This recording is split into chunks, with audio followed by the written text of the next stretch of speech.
des nombres complexes. Intéressons maintenant à la résolution des équations du deuxième degré dans C. Et pour cela, commençons par un rappel. Une équation du deuxième degré est tout simplement une équation de la forme ax au carré plus bx plus c qui est égal à 0 avec le coefficient a qui n'est pas nul. Quand on s'intéresse à résoudre une équation du deuxième degré dans C, on envisage deux cas.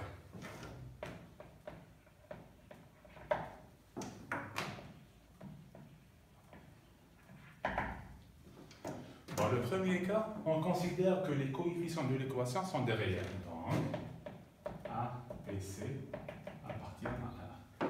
Et par contre, dans le deuxième cas, on considère que les coefficients de l'équation sont des nombres complexes. Donc, A, B, C, c'est des nombres complexes. Quand les coefficients de l'équation sont des réels, on peut passer par le calcul du discriminant qui est le delta. Donc, delta, ce n'est que b au carré moins 4ac. Comme les coefficients sont des réels, donc le delta est un nombre réel. Donc, quelque part ici, on peut envisager trois sous-cas. Les trois sous-cas qu'on peut avoir, c'est delta est strictement positif. Le deuxième sous-cas, c'est delta est égal à 0. Et le troisième sous-cas, c'est delta strictement négatif. Quand le delta est strictement positif, alors dans ce cas-là, on va conclure que l'équation admet deux racines réelles distinctes. Donc, deux racines. Et ces deux racines réelles distinctes sont données par Z1 et Z2.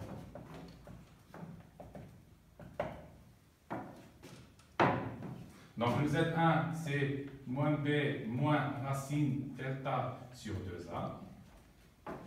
Et le Z2, c'est moins B plus racine de delta sur 2A. Maintenant, quand le discriminant est nul, à ce niveau-là, on peut conclure que l'équation admet une racine réelle double. Donc,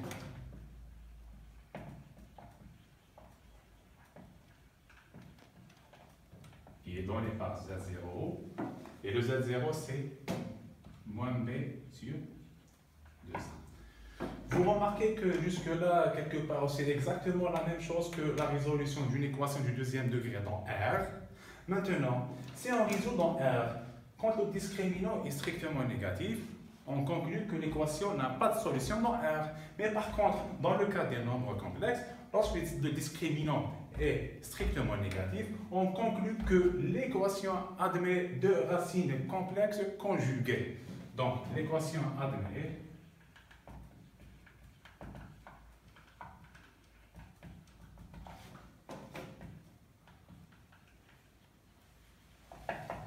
et ces deux racines complexes conjuguées sont données par Z1 et Z2. Donc, le Z1, ce n'est que moins B, moins I, racine, valeur absolue de delta sur 2A. Et le Z2, c'est moins B, plus I, racine, valeur absolue de delta sur 2A.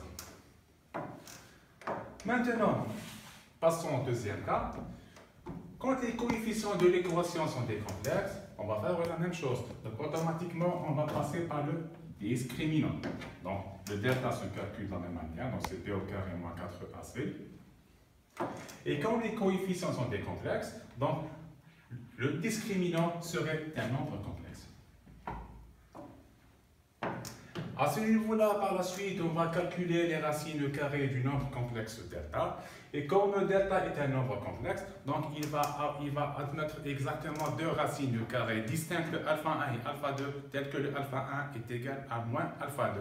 Donc, on considère que alpha 1, alpha 2 sont les racines carrées de delta.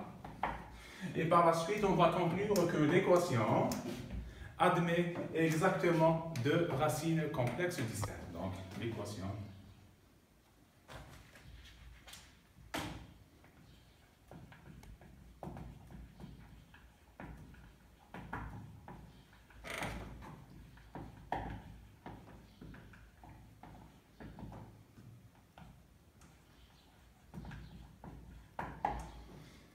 Et ces deux racines sont données par Z1 et Z2. Donc le Z1, c'est moins B plus alpha 1 sur 2A.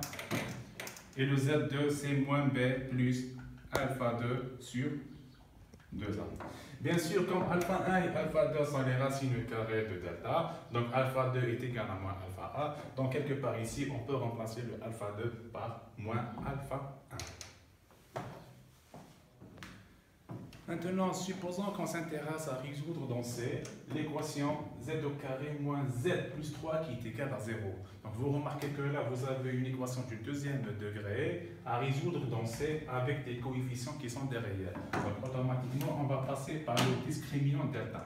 Donc le delta, c'est b au carré moins 4ac. Donc vous aurez le b, c'est moins, donc vous aurez b au carré qui vaut 1. Donc 1 moins 12, donc ça va donner moins 11. Donc vous remarquez que le delta est strictement négatif, donc quelque part on est ici, donc on va appliquer ces deux formules-là pour déterminer les racines complexes conjuguées dans notre équation. Donc on va conclure que l'équation admet deux racines complexes conjuguées.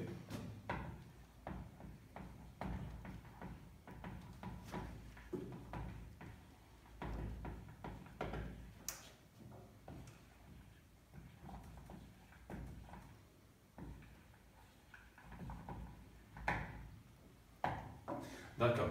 Donc, le Z1, c'est moins B moins I racine valeur absolue de delta sur 2A. Donc, on va remplacer ici. Donc, moins B, donc vous aurez 1.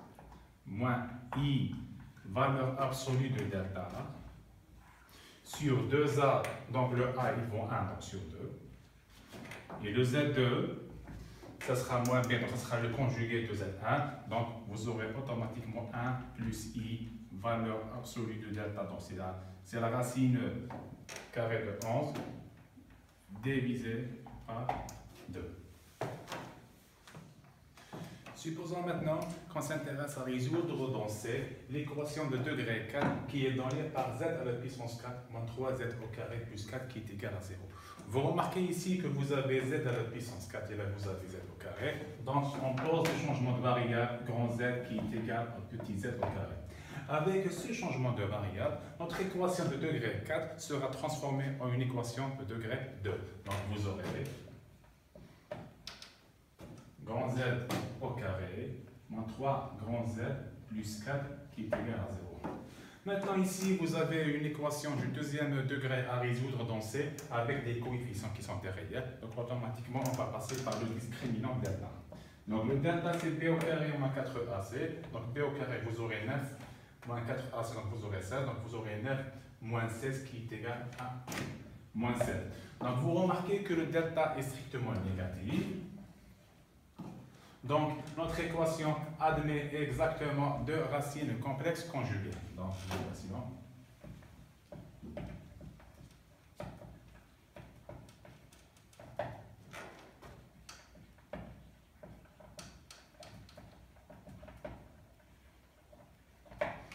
et ces deux racines sont désignées par grand Z1 et grand Z2. Alors, grand Z1, c'est moins B, donc 3.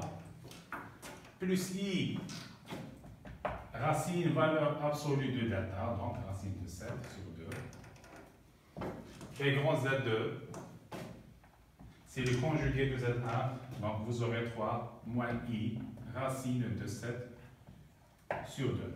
Donc jusque-là, c'est exactement cette équation qui a été résolue. Il ne faut pas oublier qu'il s'agit de déterminer le petit z qui vérifie cette équation-là. Donc tout simplement, le petit z n'est que la racine carrée du grand Z1.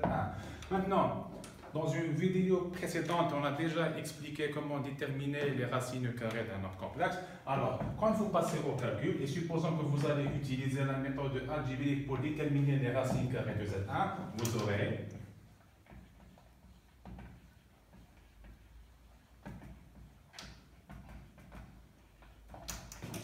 donc certainement vous allez avoir deux racines carrées alpha 1 et alpha 2 telles que alpha 1 est égal à moins alpha 2. Donc les racines ici, les racines carrées, on va les désigner par Z1 et Z2. Quand vous passez à la méthode algébrique, vous aurez comme racine carrée racine de 7 sur 2 plus 1 demi I. Donc automatiquement le Z2 serait moins Z1, donc vous aurez moins racine de 7 sur 2, moins 1 demi fois I. Maintenant, pour Z2, on peut faire la même chose, donc on va déterminer les racines carrées de Z2 par la même manière. Or, ici, on peut utiliser un théorème important qui dit que quand on s'intéresse à résoudre une équation dans C avec des coefficients qui sont des réels, donc quand on s'intéresse à résoudre une équation dans C avec des coefficients qui sont des réels, si l'équation admet comme racine le nombre complexe Z, alors le conjugué de Z serait aussi une racine pour notre équation. Donc là, on a une équation à résoudre. On a déjà déterminé deux racines qui sont des complexes pour notre équation. Donc pour déterminer les racines restantes, ce qu'on fait, tout simplement, on va prendre le conjugué des racines qu'on avait déjà obtenues ici. Donc, si vous calculez les racines carrées de Z2,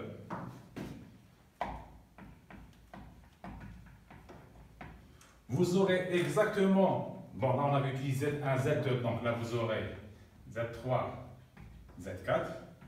Bien sûr, le Z3 serait le conjugué de Z1 et le Z4 serait le conjugué de Z2. Alors, le conjugué de Z1, c'est tout simplement racine de 7 sur 2 moins 1 demi I. Et le conjugué de Z2, c'est moins racine de 7 sur 2 plus 1 demi I. Et ainsi, notre équation de 2y a été résolue. Et finalement, elle admet 4 racines distinctes.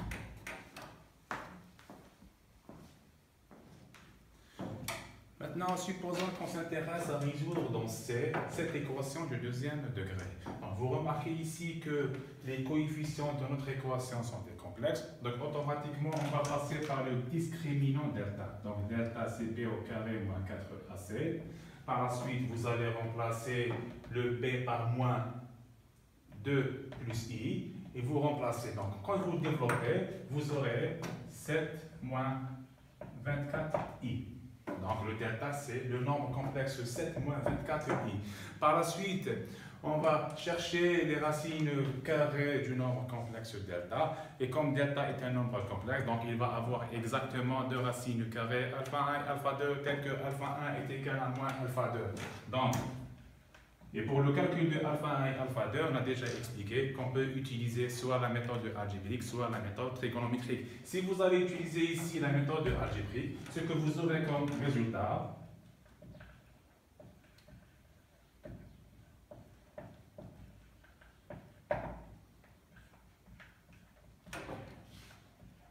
donc, ce que vous aurez pour alpha 1, vous aurez 4 moins 3i. Donc, automatiquement, le alpha 2, c'est moins alpha 1. Donc, vous aurez moins 4 plus 3i. Maintenant, à ce niveau-là, on peut déjà conclure que notre équation admet exactement deux racines complexes distinctes. Donc, l'équation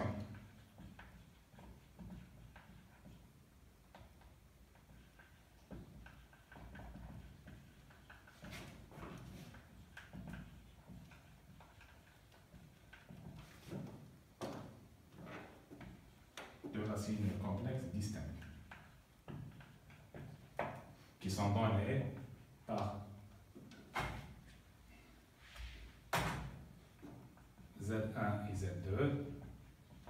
Donc, le Z1, c'est quelque part moins B plus alpha 1 sur 2A. Et le Z2, c'est moins B plus alpha 2 sur 2A. Maintenant, il reste juste à remplacer. Donc, le P, c'est tout ça. Donc là, vous avez moins B, donc vous aurez 2 plus I.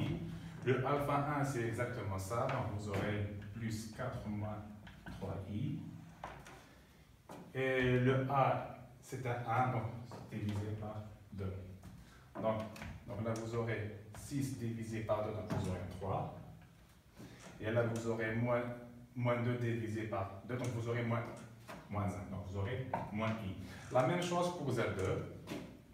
Donc moins b, c'est 2 plus i, plus alpha 2, donc qui est moins 4 plus 3i, divisé par 2. Donc là, vous aurez moins 2 sur 2, donc vous aurez moins 1.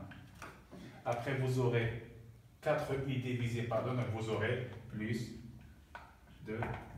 Voilà les racines de notre équation qui sont Z1 et Z2.